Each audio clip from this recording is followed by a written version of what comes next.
everybody, welcome back to my channel. My name's Emily Jones, and I am a former paparazzi consultant who is now on take 2 of recording this video. So yeah, I'm having a good day. Today is a long brought question to me where you guys have asked about my personal upbringing in the Mormon church, because I was Mormon, and I've been doing a lot of pondering, a lot of thinking, and how the two correlate. So that's what we're going to discuss today. So while I get everything set up, we'll get the party started. Let's go through the disclaimers first, and then we'll get rolling. Okay? Okay. So here we go.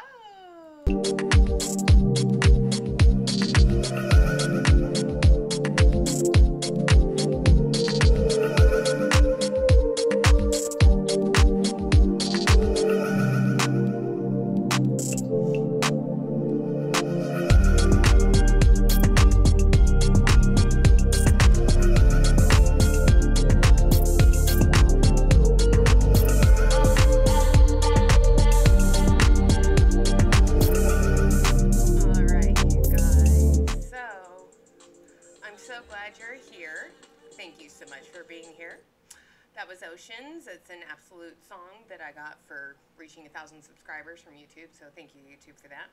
All right. So, this is going to be a subject that I don't really want to address, but I feel that we kind of have to. So I'm going to bring it to you real like I always do, and I'm going to share my experience. All right. So, on my screen right now, you can see the paparazzi mission statement. It is full of verbiage that they use to promote community, camaraderie, encouragement, support. So let's read over it again. The paparazzi mission statement is to bring strength, independence, empowerment to individuals and their families by building confidence, financial freedom through affordable fashion. While $5 jewelry may not change the world, we believe those who wear it will. Accessorize, invite, become. All right. So that's the paparazzi mission statement. Good for them. Now, I am going to bring up something that I was raised in. Now, I'm just going to point out the last word, virtue, was not part of what I had to say on Sundays. So Sunday, I would go to church with my family. We would go to sacrament meeting. We'd partake in the sacrament, and then we would go off to Sunday school, and then we would have young women's, young men's, relief society, and priesthood. So we all went to our respective classes. I don't know how the structure is now, but when I was, 12 through 18, I went to young women's. Young women's is for just the girls, ages 12 to 17. When you reach 18, you graduate from Young Women's and you get to go to Relief Society. Ooh, ah. But every Sunday we had to recite the Young Women's theme. We are daughters of our Heavenly Father who loves us, and we love Him. We will stand as witnesses of God at all times and in all things and in all places, as we strive to live the young women values, which are faith, divine nature, individual worth, knowledge, choice and accountability, good works, and integrity. Recently, they added good works, integrity, and virtue, because apparently, virtue's a thing. Because social media started, and they added this back in 2003 or something. So, we believe, as we come to accept and act upon these values, we will be prepared to strengthen home and family, and make and keep sacred covenants, and receive the ordinances of the temple, and enjoy the blessings of exaltation. Cringy, right? All right. So, back to all of this good stuff. So let me move this over. And yes, I was looking at, we'll go back to this, but I was looking at the paparazzi TikTok page the other day. Oh, so cringy. All right. So let's get started on what these things correlate with. All right, so one thing when you are in Young Women's, when you graduate from beehives, which is the first step for the 12 to 14-year-olds, you're a beehive. When you turn 14, if you do everything in your personal progress book, which I threw mine away years ago. But it was basically a book where it had goals set out. It was very similar to your party planner, you guys, where it would give you goals, things that you needed to achieve to prepare you for motherhood, to prepare you for receiving the blessings and ordinances in the temple. You had to complete the goals. They had to be signed off by your teacher slash leader in order to earn your little necklace pendant. So when you're a beehive, you get the little praying girl. When you first enter Young Women's, you get a little, like, torch with a young woman in a fire flame. I don't think they do that anymore. Then you get to go to My Maid. As a My Maid 14 to 16, you do more personal progress goals.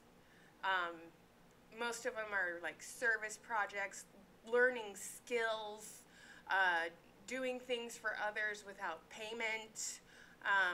And then when you reach 16, you get the scripture necklace charm as your rights to achieving that goal in personal progress. Then once you receive, then you become a laurel. And laurels, you get the temple emblem. And then when you graduate from Young Women's, you get the girl, the big girl pendant. Now, I have these somewhere in my house. I don't know where they are. I found my temple one the other day, but then I lost it. I think I put it in the washing machine. But anyway, you have to work really, really hard to earn these. Just like you have to work really, really hard to rank up and achieve things in multi-level marketing. Okay? So with Paparazzi Accessories, you start out as a consultant, then a star consultant, beehive. Then director, executive director, A-lister, Maven A-lister, all those other things. You reach those. To become an iconic impressionista is basically a laurel. Okay? That is basically what it is. Oh look, Forged and Fabulous. That looks like the Rome piece from a while back. Ooh ah. So, I have clicked on the income disclosure yet again because I want Paparazzi to make that available to the general public for the year 2022. The thing is it hasn't happened yet. Paparazzi has still not released their income disclosure statement. So my question is, what are you hiding, Paparazzi? So back to the religious. So you got consultant, star consultant, director, premier director. Those are the little beehives in religion. Then you reach executive director, producer, premier producer. Those are the My Maids. They're in the middle, and they can teach the little star consultants and get more. But then when you reach laurel status, you become a fashionista, an A-lister, Maven A-lister, jet setter, or a Lux jet setter. Okay? And then when you graduate from Young Women's, you're an iconic impressionista. Okay? But I look at the challenges that are coming from Paparazzi, from the training emails, from the training that the elites are giving their downlines, encouraging them to not quit and to keep going. I mean, we have this, the Motivational Mondays. Let me. If it doesn't open, it's not your door. If it doesn't open, it's not your door. That's right. Let's be motivational here. If it doesn't open, it's not your door. If you're not seeing success, there's a reason for it. Okay?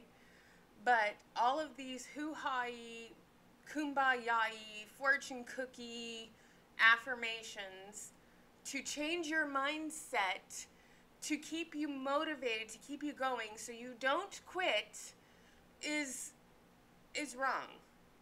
It's all about conditioning. I mean, I was raised in a religion where I was conditioned that I was going to be a mother. I was conditioned that I was going to be a wonderful wife and homemaker. I was conditioned to learn how to bake bread. And here's the funny thing. One of my teachers became a pampered chef consultant and taught us how to bake bread with stoneware and how to take care of our stoneware properly. And then we each got an orange peeler for coming to the lesson that day. Yeah, I had another teacher in my ward who was doing essential oils and teaching us how essential oils can be used in cleaning supplies. Then I had a Melaleuca. Now that I'm thinking about this, you guys, I had so many teachers that were wrapped up in MLMs.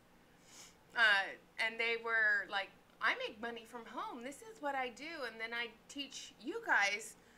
It's like I was introduced to the culture and I wasn't aware of it. My eyes weren't open to it. And that's why I do what I do. We're introduced to these cultures, to stuff like this, you know, where we take things on faith. So we take things on faith and we believe what the person's telling us because we have the divine nature to be able to discern information and think. But we also have the individual worth. But that individual worth, they don't really enforce that very much because it's like you are of worth, of individual worth. You know, everyone is, you know, worthy in God's eyes. Yeah, but individual worth. Yeah, everybody who is in your MLM is an individual who's worth something to you. All right? And then knowledge. Being smart and taking classes, courses, you know, being smart. But the knowledge that I was taught while I was a young kid outside of school was motherhood, homemaking, cooking, cleaning, being submissive to my spouse. That was the knowledge that was kind of enforced in me. Okay? I was always told I was going to be an excellent mother. I was always told that I was the best babysitter, which I was, and I probably would have been a really great mom. However, that wasn't in my cards. Then we talk about choice and accountability. This is another one that I really want to stress. I made the choice to join PaparazziAccessories. I am holding myself accountable for the fact that I made that choice. But I am also making the choice to open other people's eyes to the fact that I was duped, that I was manipulated, that I did not have the knowledge, and my personal self-esteem at the time was in the toilet when I joined Paparazzi. And this is how I, in turn, take a negative situation and try to turn it into a positive situation. Okay? And then we talk about good works. Well, I consider what I'm doing a good work. Okay? Recruiting people to your MLM, that's what they think is a good work. Bringing more people in. But here's the thing. We are stressed to have integrity. We are stressed to have a moral compass. I don't think that these values align with what Paparazzi is doing to women and men on a daily basis. If they truly believed in what I was taught and what Misty Kirby, I'm pretty sure, was taught when she was a young woman as well, with faith, divine nature, individual worth, knowledge, choice and accountability, good works and integrity, I don't believe she would have started an MLM. But this is so prominent in Mormon culture that we don't even think about it. Okay, this is so commonplace in Utah, in the culture in Utah, that we don't even think about it. We think, oh, this is a good thing. We're helping other women do these wonderful things, and through empowerment and independence and blah, da, da, da, da. We're giving them strength and confidence, and they're changing the world. Meanwhile, you're taking their money and the knowledge of that fact. You are taking their money and they're losing money, and where's your integrity in that? Okay. And then lastly, they bring in virtue. That was because they were slut-shaming women, and this was right after the whole Proposition 8, I believe, when they brought this in. Because, you know, how else are we going to control our women except to tell them to be virtuous and blame everything on them? That's just my personal opinion, and I'm not going to change it. Sorry. All right. You know, we believe that we come to accept and act upon these values and will be prepared to strengthen home and family, make and keep sacred covenants, and receive the ordinances of the temple. Okay. Home and family. Paparazzi stresses that by joining their company, you have the time freedom and you will be able to be home with your family. But most of the women who watch my channel have all sent me their stories and shared with me the fact that they started to ignore their family to work their business. They lost the balance in their life. They lost the ability to discern what was a valuable way to spend time and what was an invaluable way to spend time. And now we have the push for all these 90-day things with Eric Worre, 90-day social media, 90-day recruiting, 90-day to build your business. It's summertime. It's a really piss-poor time to be doing these 90-day challenges. Your children are out of school. You should be spending time with them. You should be going on family vacations. You should be going on camping trips. You should be going to the beach. You should be going on nature walks. You should be spending time with your children.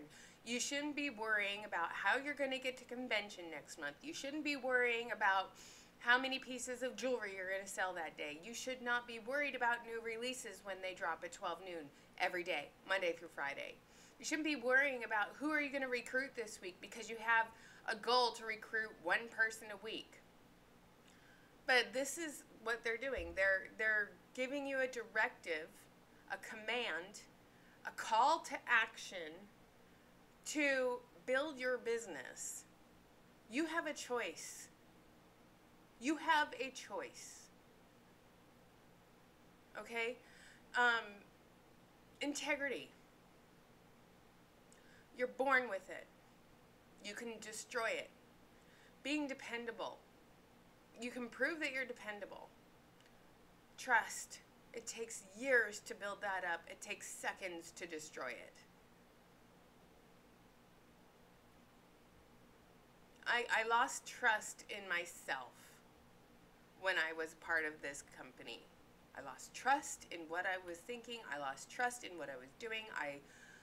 I lost my individual worth because I got more depressed after looking around and taking in the wherewithal of everything that I had done and the knowledge that I had knowing what I had done. It was really hard for me. It was really hard for me because I believed in what people were telling me. I had faith in somebody that I probably should not have had faith in. But yet, as I think about it, I was conditioned from a young age to trust blindly and to believe in what I was being told was true.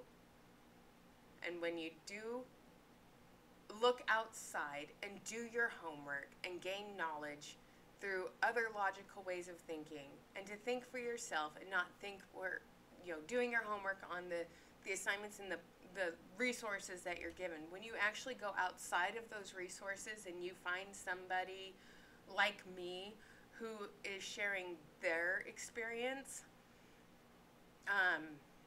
it opens your eyes. And that's the main goal, is I'm hoping that we open our eyes to what we are actually truly involved in. And I hope that those of you who do have a small little downline take a real honest look at yourself. Is the money you're making off of them worth it? Do you see the damage that you're doing to them? Are they harming themselves through inventory loading, by spending money they don't have? Do they have the views? Are they able to sell what they bought? Are they struggling? Are you providing the knowledge and the help that you have to help them? And are the people above you supplying you with the knowledge and the help that they have to help you help them? The answer is 99.6% of the time, no. So, anyway, I want to give a final shout out to the people who are supporters of my channel. So thank you so much, Maria Burkhead, Bling Auntie, Eva Gill, Susan Thomas, Nonya McNeese, Monique Tyler Dean, Lilybug, Denise Lopez, Pamela Hernandez, KD, Debbie Patrick, Tracy Porter, Heather O'Connell, Bling In with Kimberly, Becky's Got Bling with Amanda Hug and Kiss, Sherry Kirk, and Savvy Be Smart, and Little M. And, of course, an honorary membership to my husband, Davy Jones. He's the best husband ever, and I'm so grateful for him, and I hope you guys have a wonderful rest of your day. Thank you so much for being here.